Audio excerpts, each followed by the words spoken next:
अस्सलामु अलैकुम दोस्तों, बेनजीर इनकम सपोर्ट प्रोग्राम के हवाले से एक अहम खबर आप तक पहुंचा रहा हूं, जिसका आप सब इंतजार कर रहे थे। रमजान मुबारक के मौके पर सोशल मीडिया और व्हाट्सएप पर मुख्तलिफ पैगामात और लिंक गर्दिश कर रहे हैं, जिनमें कहा जा रहा है कि आपको 50,000 या 75,000 रुपए नकद दिए जाएंगे। इस बारे में मैं आपको मुकम्मल अपने YouTube चैनल के जरिए आपकी खिदमत में हाजिर हूं, ताकि आप तक सही और मुस्तनद मालूमात पहुंचा सकूं। मेरी कोशिश होती है कि आप तक सच्ची खबरें पहुंचाऊं और आप भी इन मालूमात को दूसरों तक जरूर पहुंचाएं। जैसा कि आप जानते हैं कि रमजान मुबारक की आमद है और इस महीने में हुकूमत की जानिब से मुख्तलिफ इमदादी प्रोग्राम शुरू किए जाते हैं। गुज़िश्ता साल वजीर आजम रमजान पैकेज के तहत 5,000 रुपए दिए गए थे, जबकि इस साल ये रकम 10,000 से 15,000 रुपए तक हो सकती है। इंशाअल्लाह ये अदायगियां इसी हफ्ते या आइंदा हफ्ते से शुरू होने का इम्कान है। इसके अलावा राशन कार्ड और दीगर इमदादी प्रोग्रामों के तहत भी रकूम जारी की जा सकती है। जिन अफराद का बेनजीर इनकम सपोर्ट प्रोग्राम में सर्वे मुकम्मल हो चुका है, या जिन्हें पहले 1 या 2 अक़सात मिल चुकी है, या जिनका केस जेरे जांच है, उन्हें रमजान के दौरान 14,500 रुपए की किस्त दी जाएगी। मैं वाज़ेह तौर पर बताना चाहता हूँ कि व्हाट्सएप या दीगर सोशल मीडिया प्लेटफॉर्म्स पर जो 50,000 या 75,000 रुपए के लिंक गर्दिश कर रहे हैं, वो मुकम्मल तौर पर जाली और फ्रॉड है। बराए मेहरबानी ऐसे किसी भी लिंक पर क्लिक न करें, न ही अपनी जाती मालूमात किसी के साथ शेयर करें। ऐसा करने से आपका मोबाइल हैक हो सकता है या आप किसी धोखाधड़ी का शिकार हो सकते हैं। फिलहाल जो मुस्तनद रकम दी जा रही है, वो बेनजीर इनकम सपोर्ट प्रोग्राम की 14,500 रुपए की किस्त है। इसके अलावा बच्चों के वज़ाइफ या वजीर आजम रमजान पैकेज की इमदाद हो सकती है। इसके अलावा किसी भी बड़ी रकम का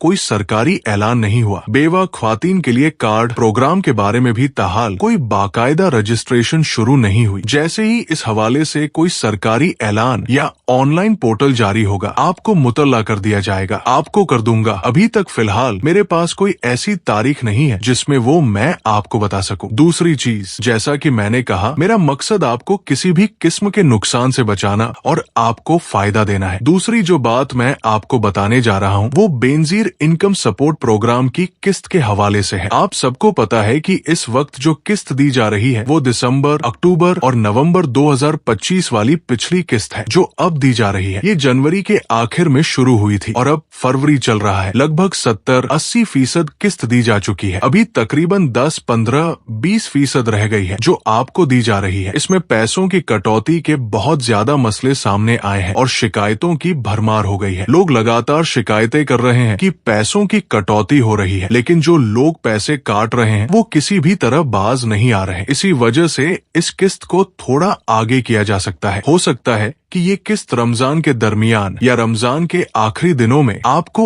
ईदी की सूरत में दी जाए। ये मार्च का पहला हफ्ता भी हो सकता है या फरवरी का आखिरी हफ्ता भी हो सकता है। इसलिए जो लोग 18, 19, 20 तारीख का कह रहे थे, फिलहाल अभी तक उसके आने का कोई चांस नजर नहीं आ रहा। ये किस्त सिम कैंप, माफ कीजिए, डिजिटल वॉलेट के जरिए भी दी जा सकती है, ताकि पैसों की कटौती का मसला हल हो सके। इस वक्त कुछ लोगों को 12,500 या 13,000 के आसपास पैसे मिल रहे हैं, जिनका मामला जांच पड़ताल में है, या जिनकी सिंगल लाइन है, या जिन्हें 1-2 किस्तें मिल चुकी हैं, या जिनका सर्वे हुआ था और आमदनी 50,000 थी। उनको भी वजीर आजम के पैकेज के तहत शामिल करने का फैसला किया जा सकता है। अगर ऐसा हुआ तो आपको 9,999 से मैसेज आएगा। उसके लिए भी आपको तैयार रहना है, लेकिन फिलहाल उस फैसले को पोस्टपोन कर दिया गया है। पोस्टपोन करने की वजह यही है कि अगर पहले वाले तरीके से पैसे दिए गए तो फिर वही कटौती और लोगों तक पूरे पैसे नहीं पहुंचेंगे। काली भेड़े जो बेनजीर के नाम पर गलत काम कर रही है, रमजान में लूटमार के चक्कर में है। रिटेलर शॉप वाले भी कई जगह मिले होते हैं। आप जानते हैं कि आम लोग इनका आसान शिकार बन जाते हैं। इसलिए हो सकता है कि ये किस्त डिजिटल वॉलेट के तहत दी जाए। अगर आपकी किस्त आगे चली जाती है तो ये भी एक इम्कान है, लेकिन मुझे अभी ऐसा ज्यादा चांस नजर नहीं आ रहा, क्योंकि नई कवरत्ती रजिस्ट्रेशन के मामले में अभी पोर्टल पर कोई नई जानकारी नहीं आ रही और नई सिम जारी की जा रही है। नई शामिल होने वाली ख्वातीन को मार्च या अप्रैल में किस्त जारी की जा सकती है। अभी तक उनके साथ सिम एक्टिविटी वाला मसला सामने नहीं आया है। मैं अपनी जाती राय दे रहा हूँ, मुझे नहीं लगता कि अभी सिम एक्टिविटी के जरिए आपको पैसे मिलेंगे। अगर मिलेंगे भी तो हो सकता है जून, जुलाई या अगस्त में जाकर मिले। बैंक भी इसमें शामिल है। है और उनका भी नुकसान होता है, इसलिए वो भी चाहते हैं कि सिस्टम ठीक तरीके से चले। मुझे नहीं लगता कि काली और सफेद भेड़ें मिलकर इस प्रोग्राम को आसानी से कामयाब होने देंगी। जब ये लोग मिल जाते हैं तो हमारी माताओं और बहनों को नुकसान होता है, जैसे सिम लाइनों में खड़ा करना, पैसों की कटौती, धक्के देना और इस्तनस को ठेस पहुंचना। हुकूमत कोशिश कर रही है, लेकिन आपको पता है कि बहुत सी मुश्किलें और मसले सामने आते हैं, जिस वजह से अभी तक ये सिस्टम पूरी तरह कामयाब नहीं हो सका। मुझे जून से पहले इसकी पूरी कामयाबी नजर नहीं आ रही। आप इंतजार करें, हो सकता है रमजान के दरमियान या आखिरी अशरे में 14